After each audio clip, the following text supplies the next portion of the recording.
Hey guys, I'm Amy Everly, also known as the Shallow Zen Master.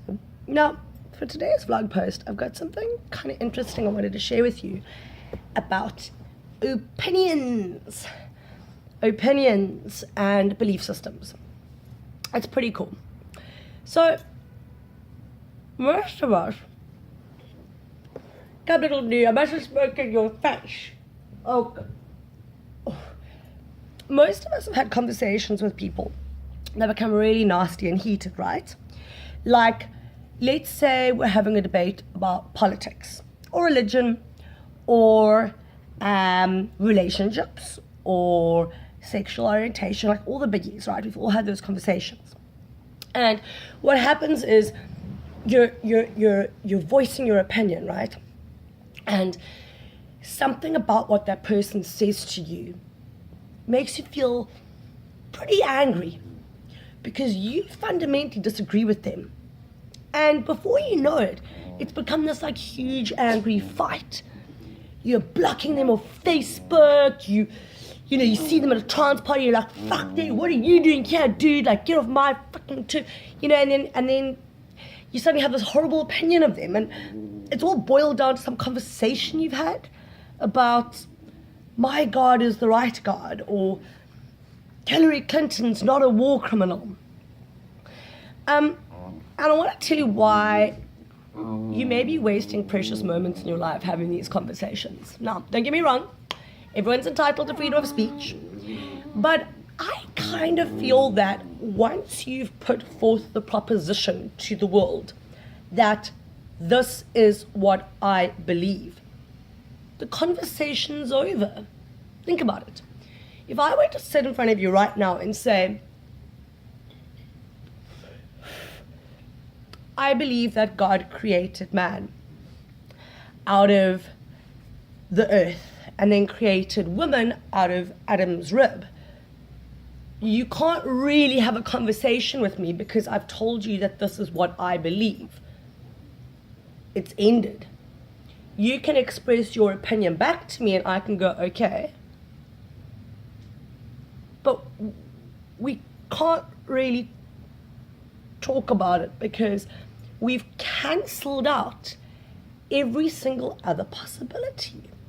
Now, I'm not telling people that are religious or have a certain political disposition to stop believing what they believe, if that's what works for you in this life. I'm just saying that getting angry and telling somebody that what they're believing is wrong is kind of unfair, because everybody's reality is experienced by synapses that get fired off in one's brain. And actually, nothing outside of our brains exists.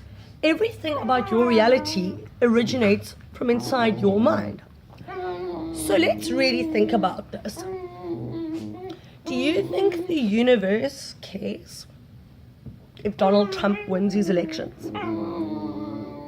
Do you think the moon will remember that Saddam Hussein caused a lot of shit in the Middle East at one point? The sheer viscosity of the universe is so mind-bogglingly huge, and your life on this little planet is so insignificant in the sheer size of it all, that maybe, just maybe, if you spent less time talking about why your belief system is so right and somebody else's is wrong, you could start doing really fucking awesome shit with these people. Like playing marbles, or climbing jungle gyms, or picnics, or skipping ropes, or tightrope walking. That's not a fucking awesome one. I once met a Jehovah's Witness, and this person was really adamant that they were gonna bring me to their church. And I said to them that I didn't want to go to their church because it wasn't a vibe for me. But why did they take a walk into the park with me and my dogs? And I ended up having a conversation with them about something entirely outside of religion. We ended up having a whole conversation about dogs, and it was awesome. I didn't exactly end up smoking a spliff with him. I didn't end up going to his church. But we connected on something pure and beautiful and natural. I think that what happens a lot of the time is that, you know, we resist other people's ideas about this reality because it's terrifying to us. Like, everybody's watched that like big debate that with Richard Dawkins, who is the world's most famous atheist, and that like really famous Scottish Christian, right? And that debate's really, really cool. But they're both being complete dicks to each other. Richard Dawkins is shouting at this Christian dude saying, "You are mentally insane for believing in Jesus Christ because there's no scientific proof that he exists." So he was using a really negative word for this poor guy. He was saying, "You're insane." It's pretty hurtful. Then the Christian was saying to Richard Dawkins, "Well, you have no faith, and I believe that you're going to hell, and I believe that the devil is making you say these things." Now, for the Christian, what Richard Dawkins was saying was terrifying, because just imagine that Richard Dawkins was right. Just imagine. That's like finding out Father Christmas isn't real. For Richard Dawkins, what the Christian was saying to him was equally terrifying, because what if Richard Dawkins dies and Jesus is there waiting at the pearly gate, sending him down to hell? Must be pretty terrifying. So what I'm trying to say is that maybe on some level, if we're all going to be a little bit honest with ourselves,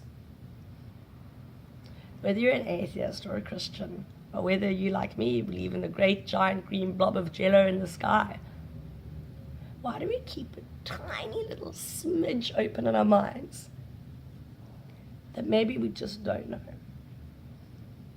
Maybe if we spend less time worrying about the politics of war, who wins elections, why the ANC's crap or the DA's good, what if we just spent a little more time connecting with each other on a human level? And put all our beliefs aside and just did cool shit like taking dogs for walks in parks together and hugging it out.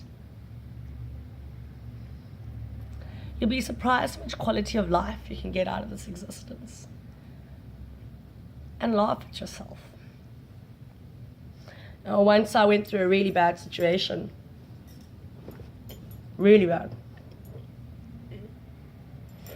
I lost my job. I lost my relationship. I was really overweight. I didn't have a place to live. It was pretty much rock bottom. And I walked down to the beach. And I sat there crying for myself. And then I looked up at the sky. And I saw the sheer viscosity of this incredible universe. And I started laughing. And I mean real guttural laughing. And I realized that it doesn't matter. Whether I stayed rock bottom, whether I became a billionaire, if I died right now, what would it really matter? We're all going to die. So I started laughing. I got up. And I put out a different energetic signature into the world. And lo and behold, I'm here. But nothing really matters. So laugh. And hug. And connect. Because no one living being has more right to be here than another.